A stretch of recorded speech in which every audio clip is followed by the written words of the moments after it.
इस लेक्चर में हम लोग फर्स्ट प्लांट हिंगू देखेंगे। तो हिंगू कौन सी फैमिली का होता है? वो अम्बिलेसी फैमिली का होता है। उसका नाम होता है फेरुला नेर्थेक्स और इसके कुछ पर्याय होते हैं जैसे कि हिंगू, सहस्त्रवेदी, जंतुक और बारीक।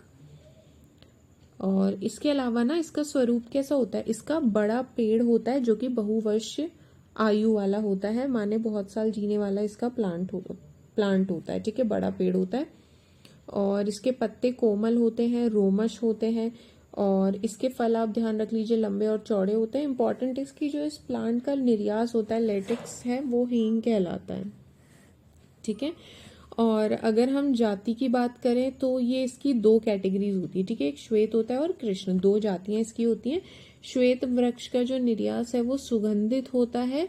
ठीक है, इतना ध्यान रखेंगे। और स्फटिक के आकार का होता है। ठीक है, जैसा स्फटिक होता है फिटकरी, ठीक है, वैसा वो होता है। और हीरा झींग इसको हीरा हींग कहा जाता है इसको। ठीक है, और इसी को जो है औषध में यूज किया जाता है काफी जगह। और बाकी जो कृष्ण जाति वाला होता है ना, वो दुर्गंधित होता है और इसको हींग या फिर हींगड़ा कहते हैं। आजकल हिंगू के अनेक प्रकार बाजार में मिलते हैं। ठीक है, इतना बस काफी ध्यान रखना है। अब अगर इसकी संग्रहण विधि के बारे में बात किया जाए तो आपको इसे वसंत ऋतु में, ठीक है, आपको हिंगू वृक्ष के मूल के ऊपर वाले भाग में चाकू से छीलना है, कट लगाना है। देखो लेटेक्स है ना हींग, तो वो कब निकलेगा लेटेक्स? जब आप प्लांट को काटेंगे। तो वही चीज इसमें बोली गई है कि आपको वसंत ऋतु में प्लांट में कट लगाना पड़ेगा उसके स्टेम में, तो वहां से निर्यास निकलेगा। ठीक है, और एक दो निर्यास जो है निकलता रहेगा। आपने उसको कलेक्ट करना है, फिर एक दो दिन के बाद पुनः उसको छील कर हटा लेते हैं और वहां से निर्यास संचित करते हैं। माने कि जहां पे एक बार कट लगाया तो वहां एक दो दिन के बाद दोबारा कट लगाएंगे तो वापस से लेटेक्स निकलेगा। ठीक है, तो इस तरीके से इसको कलेक्ट किया जाता है। ये निर्यास को फिर क्या करते हैं कि सुरक्षित रखने के लिए और धूप आदि से बचाने के लिए इसके चारों तरफ पत्थर की सी दीवार बनाई जाती है। ये खैर इतना काम करनी है, बस आप ये इतना ही ध्यान रखिए, इसको और नहीं करना है। अब इसके अलावा ना इसकी बात की जाए कि कहाँ इसका उत्पत्ति स्थान है, इससे पहले ना आपको थोड़ा सा ये भी ध्यान रखना पड़ेगा कि एक टाइप का जो हिंगू होता है ना वो अग्राही होता है, माने आपको ना उसको नहीं यूज करना चाहिए। कौन से टाइप का हिंगू होता है जो कि आपको यूज नहीं करना चाहिए? कौन सा हींग है? तो व्यापारी लोग क्या करते हैं, उपयुक्त विधि से निर्यास का ग्रहण करके उसमें क्या करते हैं, लेटेक्स जो निकाला उसमें ना कई बार वो लोग गेहूं है, पत्थर के टुकड़े आदि इस तरीके की चीजें मिला देते हैं जिससे उसका वजन बढ़ जाता है और असल निर्यास जो है उसमें कम रह जाएगा। जो एक्चुअल में लेटेक्स है वो कम हो जाएगा क्योंकि उसमें कुछ एक्स्ट्रा चीज ऐड कर दी। ऐसे हींग को जल में घोलने पर वो क्या करता है, पात्र तल में नीचे बैठ जाता है और हमको ना देखने में पता नहीं चलता, बट आप उसकी कैसे जांच कर सकते हैं कि ये मतलब अच्छा है कि नहीं है? तो अगर आप उसको पानी में घोलेंगे तो वो नीचे बैठ जाएगा, सेटल डाउन हो जाएगा। आग लगाने पर पूरा जलता भी नहीं है वो, गंध और स्वाद में भी उसके अंतर आ जाता है। ऐसे हींग का प्रयोग आपको नहीं करना चाहिए। तो प्रशस्त हींग कौन सा है, अच्छा हींग कौन सा है? तो जो जल में डालने पर शनय शनय श्वेत धारा देकर पूरा मिल जाए। ठीक है, माने कि थोड़ा व्हाइट व्हाइट सा कलर छोड़ते हुए पूरी तरीके से घुल जाए उसमें। ठीक है, जो जल जो है स्वच्छ दुग्ध वक्त हो जाए, जैसे दूध सफेद होता है ऐसे ही अगर आप हींग को घोलें तो सफेद हो जाए वो दूध जैसे मिल्क होता है ना वाइटिश, तो उसी तरीके से अगर आप जो अच्छा हींग है उसको पानी में घोलेंगे तो वो पानी भी मिल्क के जैसा वाइट हो जाता है। तो वही चीज लिखी है कि जल जो है स्वच्छ दुग्धवत हो जाता है और कोई अवशेष जो है पात्र तल पे कोई चीज सेडिमेंट नहीं होगी नीचे, और वो हिंगू आप प्रशस्त मानेंगे। इसके अलावा दियासलाई लगाने पर, हाँ अगर आप ना उस पर आग जलाएंगे, बेसिक अगर आप उसको जलाएंगे उस हींग को तो वो पूरा जल जाएगा। ठीक है, उसका वर्ण शुभ, गंध तीक्ष्ण और स्वाद जो है कटु होता है। अब अगर आपको इसको शोधन करना है ना, तो आप इसका शोधन कैसे कर पाएंगे? तो दो प्रकार से किया जाता है, एक अभर्जित, ठीक है, और एक जो है भर्जित करके उसका भोज किया जाता है। प्रथम इसमें भर्जित माने भूनना। ठीक है, तो जो फर्स्ट टाइप से हम उसका शोधन करेंगे ना, इसको आपको क्या करना है, 8 गुना जल लेना है, उसमें घोल देना है, फिर छान लेना है। ठीक है, और फिर किसी स्निग्ध माने कि लेप किए हुए स्निग्ध लोहे के पात्र में रख के उसको मंद आंच पर थोड़ा पकाना है जब तक उसमें जो भी पानी बचा हुआ है वो इवेपोरेट हो जाए। तो ये पहला है मेथड, ठीक है। और दूसरी जो विधि है ना, इसको गाय के घी में भूनते हैं, तो यही चीज़ जो है भर्जन कहलाती है। इस दो तरीके से इसका शोधन किया जाता है। या तो आप पानी में डाल के उसको छान लो, उसके बाद हल्का सा जो भी पानी बचा हुआ है उसको इवेपोरेट करा लो, या फिर आप क्या कर सकते हैं, घी में उसको भून सकते हैं। जब शुष्क और खर हो जाता है तब आप उसको निकाल लें। उत्पत्ति स्थान की बात करें, कहाँ मिलता है ये, तो ईरान में, अफगानिस्तान है, पंजाब है, ऐसी जगह ये मिलता है। और अगर इसके आप केमिकल कंस्टिट्यूएंट की बात करें तो इसमें क्या देखने के लिए मिलता है, तो इसमें जैसे कि कुछ कंपाउंड्स आपको ना इसमें केमिकल कंस्टिट्यूएंट्स करके हेडिंग डालनी है, या रासायनिक संगठन। तो इसमें आपको एलाइल पर सल्फाइड नाम का एक कंपाउंड होता है इसमें, ठीक है। इसके अलावा और भी कुछ हैं, जैसे कि फ्रेन्यूलिक है, ठीक है, एसिटिक है, और मैलिक है, फॉर्मिक है, और वेनेलिक एसिड, ठीक है। फेन्यूलिक एसिड है, एसिटिक एसिड है, मैलिक एसिड है, फॉर्मिक एसिड है। इस तरीके की चीज़ें भी जो है इसमें केमिकल कंस्टिट्यूएंट के रूप में मौजूद रहेंगी, थोड़ा ध्यान रखेंगे। गुण कर्मों की बात करें तो गुण इसका लघु, स्निग्ध, तीक्ष्ण और सर होता है। रस इसका कटु होता है। विपाक भी इसका कटु होता है। और वीर्य इसका उष्ण रहता है। कर्म की बात करेंगे तो कर्म कैसा रहता है कि उष्ण होने से, इसमें उष्णता की प्रॉपर्टी है, तो ये वात कफ शामक है और पित्त को बढ़ाने वाला है, ठीक है। अब अगर आप इसके एक्सटर्नल यूज के रूप में बात करेंगे, क्योंकि ये वात कफ को शाम कर रहा है ना, तो पेन किससे होता है, वात से, तो वेदना शामक हो गया, शूल शामक हो गया, और वातहर होता है, ठीक है।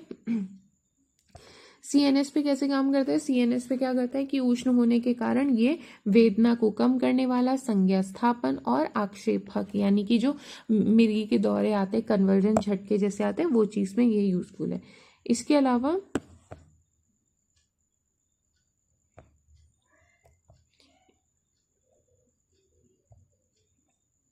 जो पाचन क्रिया पे, अगर इसकी डाइजेस्टिव सिस्टम पे अगर इसकी बात की जाए कि कैसा काम करता है, तो दीपन पाचन करने के लिए होता है, ठीक है। कटु और उष्णता की प्रॉपर्टी से दीपन पाचन करता है, रोचन करता है, यानी खाने में रुचि बढ़ाता है। और इसके अलावा अनुलोमन वात को नीचे के मार्ग से निकालता है ये, और साथ ही साथ शूल की शांति करता है, कृमि का नाश करता है, और रक्त व स्रोतस्व पे अगर कैसा काम करता है, तो हृदय होता है, वहां के लिए, हृदय के लिए ये अच्छा माना जाता है, ठीक है।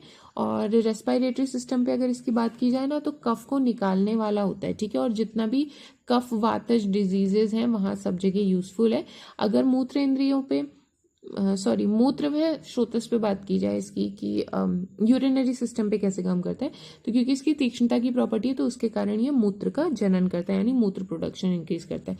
रिप्रोडक्टिव सिस्टम पे ये कैसे काम करता है, तो ये उष्णता और तीक्ष्णता की वजह से वाजीकरण और आर्तव जनन, यानी कि वाजीकरण के जैसा भी काम करेगा, और आर्तव को भी उत्पन्न करने वाला होता है, मेंसेस को भी रेगुलेट करवाने के लिए यूजफुल है, ठीक है। ये सारे इसके पॉइंट्स हो गए। अब इसके प्रयोग की बात करें, यूजेस कहाँ पे, तो दोष कर्म में आपको ध्यान रखना है कि ये वात कफ विकारों में मेनली यूज होता है, जितने भी वात कफज डिजीजेज हैं।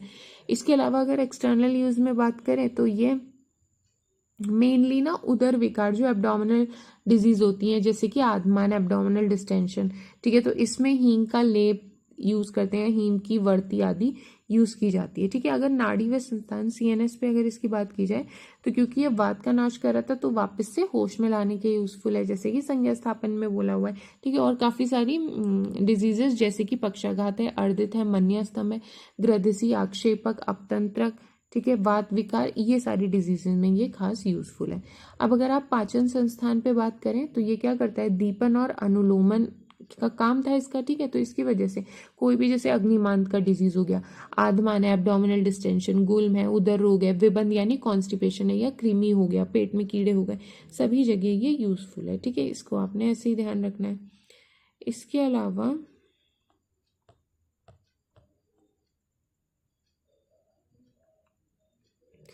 रक्त व स्रोतस की बात करें, तो ये क्या करता है, रक्त व स्रोतस में हमने देखा था कि ये हृदय था ना, तो जितने भी हार्ट डिजीज हैं, जैसे हृदय रोग हो गया, ठीक है, हृदय में पेन हो रहा है, तो यहाँ पे भी इसको यूज करवाया जा सकता है।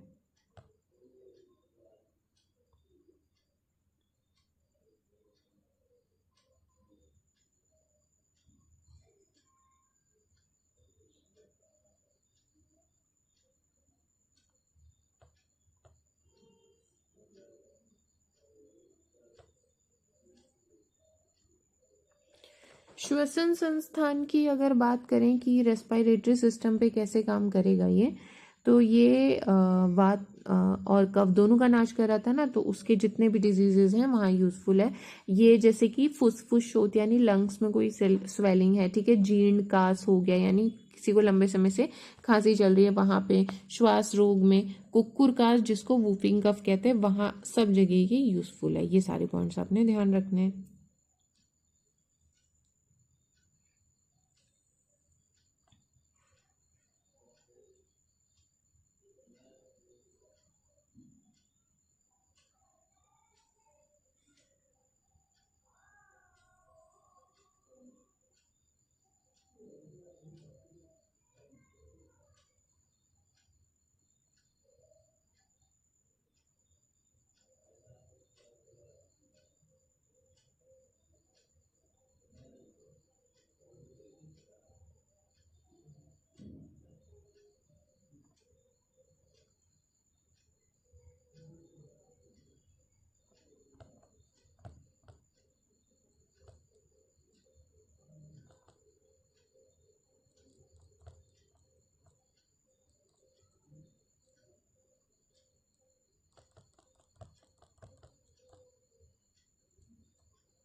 यूरिनरी सिस्टम की बात की जाए तो ये मूत्राघात, बस्तीशूल इस तरीके की डिजीजेज में यूजफुल है।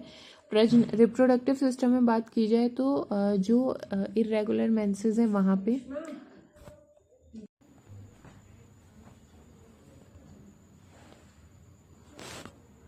प्रसव के बाद यानी कि आफ्टर डिलीवरी जब गर्भाशय शुद्ध होता है तब आप इसका यूज़ करवा सकते हैं, ठीक है। प्रसव के बाद यूज़फुल है और रेगुलर मेंसेस में यूज़फुल है।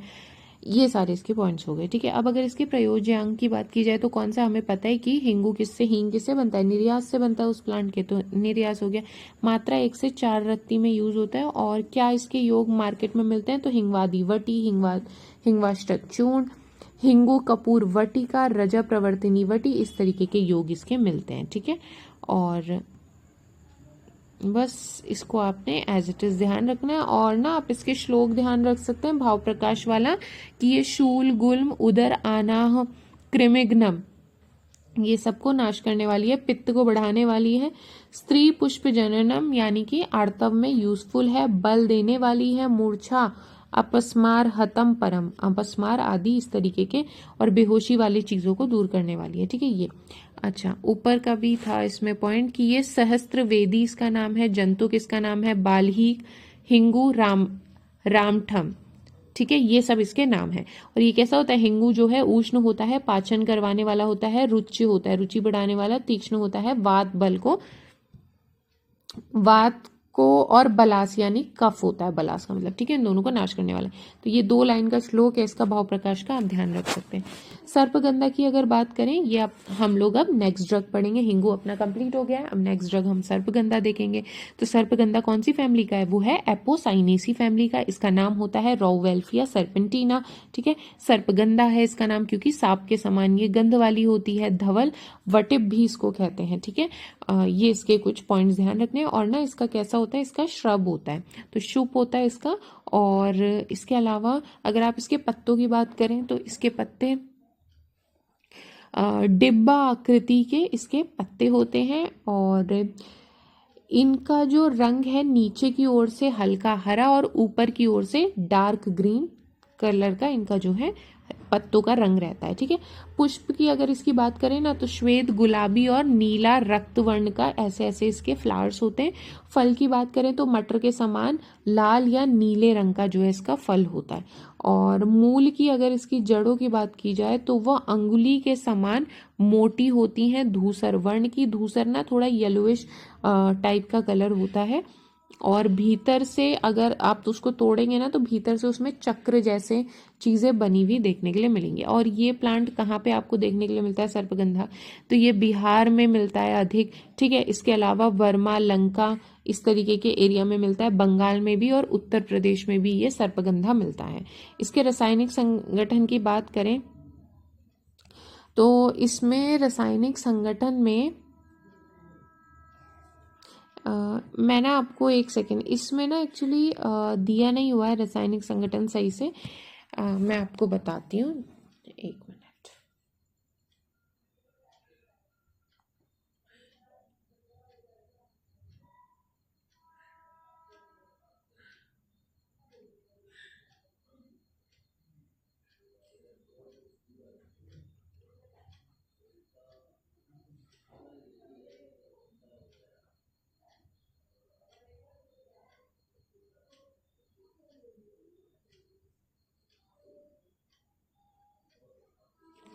इसमें ना आप नोट कर लीजिए, वैसे इसमें लिखा हुआ है कि जैसे इसमें पोटेशियम होता है, ठीक है, तो आप लिख सकते हैं कि इसमें ना एल्कलॉइड्स मिलते हैं और इसमें टैनिन्स मिलते हैं, इसमें टर्पीन्स मिलते हैं, ठीक है, और फ्लेवोनॉइड्स हैं। ये सारी चीज़ें इसमें आपको मिलती हैं, वो आप थोड़ा सा लिख दीजिए, इंग्लिश में ही लिख दीजिएगा इसको, ठीक है। ये सब केमिकल कंस्टिट्यूएंट या रासायनिक संगठन है। गुणों की अगर बात करें तो रूक्ष होता है, तिक्त होता है, विपाक इसका कटु है और वीर्य इसका उष्ण है, लेकिन प्रभाव इसका निद्राजनक है। दोष कर्म क्या करता है, वात कफ को शमन करने वाला, इनका कम करने वाला होता है, ठीक है। नाड़ी संस्थान पे बात करें तो ये वेदना को कम करने वाला होता है और निद्रा उत्पन्न, इसका ना मेन काम ही यही है कि जो राउ वोल्फ या सर्पेंटीना है, यानी कि जो ये सर्पगंधा है ना, ये नींद आती है इससे, ठीक है, निद्राजनक होता है। और ये इसके मेन पॉइंट्स जो आपको ध्यान रखने हैं। पाचन संस्थान पे बात करें ना तो दीपन पाचन करवाने का काम करता है, पित्त का सारक होता है, पित्त को निकालने का काम करता है, शूल की शांति करता है और कृमियों का नाश करता है। रक्त व स्रोतस की बात करें तो हृदय अवसादक होता है और रक्तवाही हृदय अवसादक का मतलब ना हृदय को जो है थोड़ा सा कम कर देता है उसका हार्ट रेट, ठीक है, तो ये हो गया। तो ना इसका यूज़ एक्चुअली क्या होता है कि कुछ बीपी मेडिसिन में भी इसको यूज़ करते हैं, ठीक है। इसको एज अ होल नहीं, बट हाँ इसका जो है कुछ कंस्टिट्यूएंट्स बीपी मेडिसिन में भी डलता है, तो हृदय में अवसाद यानी उसको स्लो डाउन करेगा, ठीक है, जिससे लिखा भी है देखो, रक्त भार कम हो जाता है ना, और हृदय जो वाहिनी है उनका प्रसारक है, यानी उनको डायलेट करने का काम करता है। प्रजनन संस्थान पे कैसे काम करता है, तो काम अवसादन होता है और आर्तव जनकीय होता है, ठीक है। अब इसके ना प्रयोग की बात करते हैं, तो आप इसको कहाँ पे प्रयोग कर सकते हैं, ये जो है तीनों दोषों में यूजफुल है, ठीक है। तो आप इसको ऐसे ही बताया हुआ है कि ये तीनों दोषों के लिए आप इसको, ये वात कफ और पित्त तीनों दोषों में प्रयुक्त होता है। और नाड़ी संस्थान में ना ये उन्माद अपस्मार जैसे रोगियों में होता है, इससे मन शांत रहता है, धीरे धीरे मस्तिष्क के विकार इससे दूर हो जाते हैं। और जिसको अनिद्रा है ना, उसको भी अगर आप सोते समय घी के साथ इसका प्रयोग कराएंगे तो भी इसको यूजफुल है।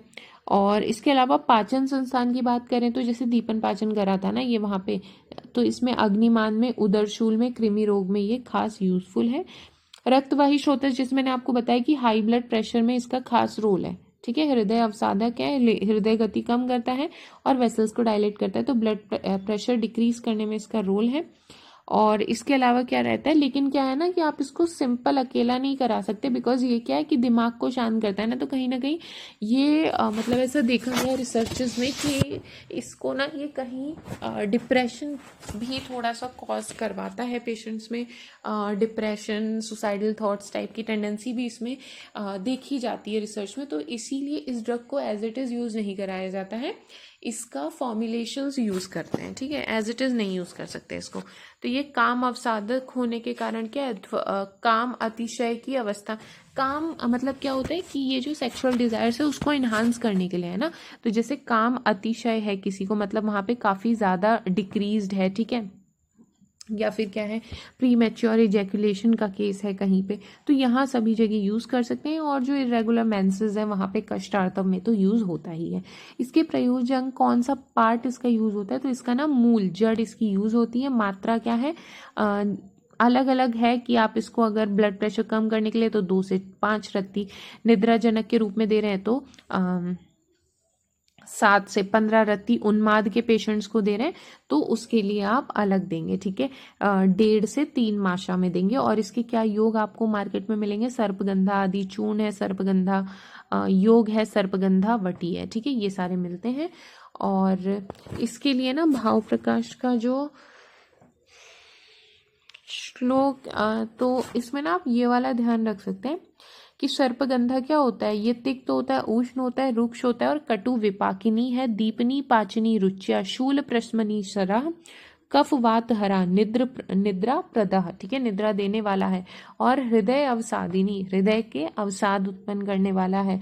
और काम वसादिनी, काम अवसादिनी, चैव हंती, शूल ज्वर कृमि, ठीक है, ये सारी चीजें। इस देखो श्लोक ना इतना कुछ मुश्किल नहीं होता है, जैसा हिंदी है वैसा ही श्लोक है। आप देखेंगे तो इसमें कुछ भी ऐसा बहुत अलग सा नहीं है, पूरा हिंदी जैसी है, ठीक है। तो ये आपने ध्यान रखना है। ये हमने पढ़ लिया सर्पगंधा के बारे में। नेक्स्ट जो हम लोग ड्रग पढ़ेंगे,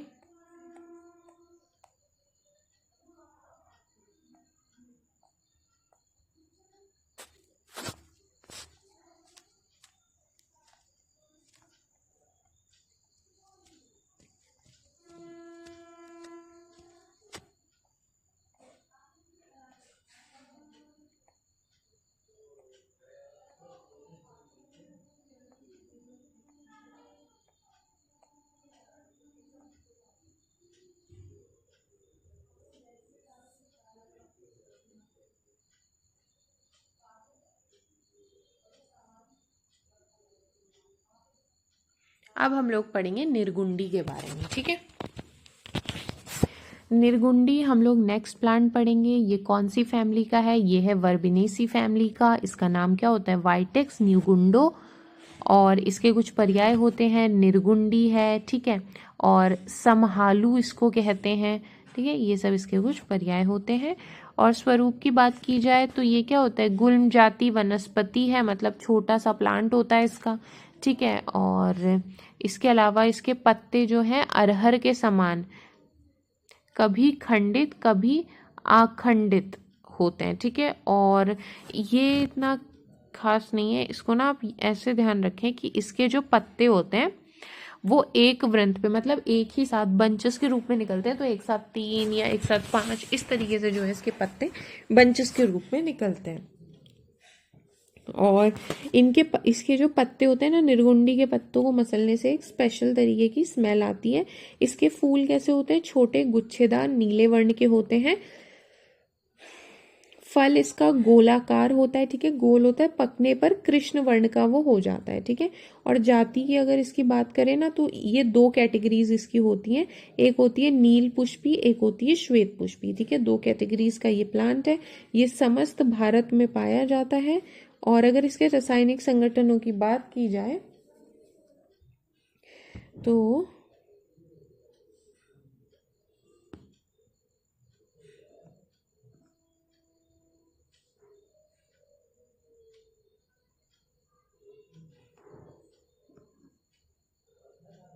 इसमें ना कुछ आपको टर्पेनॉइड्स मिलते हैं, लिख लीजिए, मैं बता रही हूँ, टर्पेनॉइड्स, फ्लेवेनॉइड्स, एल्केनॉइड्स, ठीक है, ये सब मिलता है इसमें। और ग्लाइकोसाइड्स है, ये सब इसके केमिकल कंस्टिट्यूएंट्स हैं। अब अगर इसके रस गुण की बात की जाए तो गुणों में सबसे पहले लघु और रूक्ष होता है, विपाक इसका कटु है, रस इसका तिक्त कटु कषाय होता है, वीर्य इसका उष्ण होता है। कर्म की अगर बात की जाए तो ये उष्ण वीर्य होने के कारण क्या है, वात और कफ का शमन करता है। और इसको आप अगर सीएनएस पे कैसे काम करता है, तो क्योंकि ये वात को कम कर रहा है, पेन को कम करता है, ठीक है, और मेध्य भी होता है, बुद्धि बढ़ाने वाला होता है। डाइजेस्टिव सिस्टम पे बात करें तो इसमें ना कटु तिक्त और उष्णता की प्रॉपर्टी है, जिसके कारण ये दीपन, आम पाचन और यकृत उत्तेजन यानी कि लिवर का जो फंक्शनिंग है, लिवर मेटाबॉलिज्म इन्हांस करता है और कृमि को नाश करने वाला ये होता है। रक्त व संस्थान पे बात करें तो कफ शामक होने से ये शोथर होता है, यानी जो भी स्वेलिंग है वो चीज़ ये ठीक करता है, कम करता है। अगर रेस्पिरेटरी सिस्टम की बात की जाए तो कफ का नाश करने वाला और खांसी का नाश करने वाला होता है। मूत्र व स्रोतस पे क्या है, मूत्र का जनन, यूरिन प्रोडक्शन इनहांस करता है। प्रजनन संस्थान पे बात करें तो उष्णता की प्रॉपर्टी की वजह से ये आर्तव जनन यानी मेंसेस को रेगुलेट करने के लिए यूजफुल है। और त्वचा में कैसे काम करता है, कुष्ठग्न और कंडुग्न है, ठीक है, इचिंग है वहां पे नाश करेगा, स्किन डिजीजेज है वहां यूजफुल है। प्रयोग की बात करें तो जितने भी वात कफज डिजीजेज है सभी जगह यूज होगा। सीएनएस की बात करें तो सीएनएस में क्या है, ये शिराशूल जैसे हो गया, ठीक है, क्योंकि ये क्या कर रहा था, पेन कम कर रहा था और बुद्धि के लिए अच्छा था। तो गृधिसी रोग है जैसे सियाटिका वाला है, ठीक है, आमवात है किसी को, रूमेटॉइड आर्थराइटिस वहां पे, संधि शोथ है, ठीक है, जॉइंट इन्फ्लेमेशन है वहां सब जगह यूजफुल है, ठीक है। आदि जितने भी रोग हैं सभी जगह जिनमें पेन होता है उन सभी डिजीजेस में ये दिया जा सकता है। पाचन की अगर बात करें पाचन संस्थान पे तो अग्निमांद, अरुचि, आमदोष, ठीक है, यकृत शोथ है किसी को, ठीक है, हेपेटाइटिस, लिवर स्वेलिंग, हेपेटाइटिस, ठीक है, कृमि है किसी को, तो इन सब में ये चीज यूज की जाती है। रक्त व संस्थान पे कैसे काम करता है, तो स्वेलिंग कम कराता है, तो शोथ रोग जो होता है ना इडीमा वाला वहां यूजफुल है। रेस्पिरेटरी सिस्टम में क्या है, कास रोग है, लंग्स में इन्फ्लेमेशन हो गया, ठीक है, और लंग्स आवरण में शोथ हो गया, ठीक है, प्लूरल एडिमा हो गया, ऐसी जगह ये यूजफुल है। इसके अलावा मूत्र व संस्थान क्या था, यूरिन आउटपुट इंक्रीज कराता, तो मूत्राघात जैसी डिजीजेस में खास लाभदायक है। प्रजनन संस्थान पे कैसे काम करेगा, तो क्या कर रहा था कि उष्णता की प्रॉपर्टी थी ना इसमें, तो जो भी रजकृच है यानी कि इरेगुलर मेंसेस है, सूतिका रोग है, ठीक है, माने कि सूतिका कौन होती है, जो प्रेग्नेंट लेडी होती है, ठीक है, वो आप समझ लो, तो उससे रिलेटेड डिजीजेज में भी यूजफुल है। त्वचा में क्या था कि कुष्ठ हो गया, कुष्ठ रोग हो गया, कंडू हो गया, विस्फोट आदि इस तरीके की जो अलग अलग स्किन डिजीजेज है सभी जगह यूजफुल है। और इसका कौन सा पार्ट यूज किया जाता है, तो प्रयोजांग इसका हम लोग पत्र, मूल और बीज करते हैं। मात्रा क्या है, अगर पत्र का स्वरस यूज करेंगे तो 1 से 2 तोला में, और मूल का जड़ जैसे जो जड़ है ना उसका चूर्ण यूज किया जाएगा 1 से 3 माशा की मात्रा में, और बीज का अगर चूर्ण यूज करेंगे तो 6 से 12 रत्ती में यूज करेंगे। इसके मार्केट प्रिपरेशंस क्या होते हैं, निर्गुंडी कल्प, निर्गुंडी तेल, ठीक है। और इसके अलावा क्या होता है कि अगर इसका ज्यादा प्रयोग करेंगे ना तो पित्तज विकार उत्पन्न करने वाला ये होता है। और बस इसमें इतना ही ध्यान रखेंगे। और भाव प्रकाश ने एक श्लोक इसके लिए बोला हुआ इतना बड़ा, शॉर्ट वाला भी ध्यान रख सकते हैं कि जैसे निर्गुंडी कटु तिक्त उष्णो, ठीक है, यहाँ पे बताया हुआ है। ये श्लोक ना याद करने से फायदा क्या है, मैं पहले भी बताया था आपको कि श्लोक याद करने से फायदा ये है कि आपको पूरा का पूरा इकट्ठा मतलब पूरा प्लांट आपको याद हो जाएगा इसमें, ठीक है, आपको ज्यादा दिमाग नहीं लगाना पड़ेगा, वरना आपको श्लोक नहीं याद करेंगे। ऐसा नहीं है कि बहुत मतलब अगर आपको नहीं हो रहे तो आप कोई बात नहीं हिंदी याद करने की कोशिश करिए, बट अगर आपको श्लोक याद हो रहे हैं ना तो बहुत अच्छी बात है, क्योंकि श्लोक से आपको पूरा प्लांट याद हो जाएगा, ठीक है। तो निर्गुंडी कटु तिक्त उष्ण, यानी निर्गुंडी कैसी होती है, कटु होती है, तिक्त होती है, उष्ण होती है। कृमि कुष्ठ रुजा अपहम, यानी कृमि कुष्ठ और रुजा यानी पेन, इन सब का नाश करने वाली होती है। वात श्लेष व प्रशमनी, वात और कफ को कम करने वाली होती है। प्लीहा गुल्म अरुचि जयते, यानी कि प्लीहा रोग है, स्प्लीन की डिजीजेज है, गुल्म जैसी डिजीज है, अरुचि है, ठीक है, इन सभी को वो जीतने वाली होती है, इन सब का वो नाश करेगी। तो ये पूरा प्लांट हमने पढ़ा निर्गुंडी का, ठीक है। तो इस तरीके से हमारे इस लेक्चर के 3 प्लांट्स कंप्लीट हो गए। इस लेक्चर में इतना ही करेंगे। Thank you.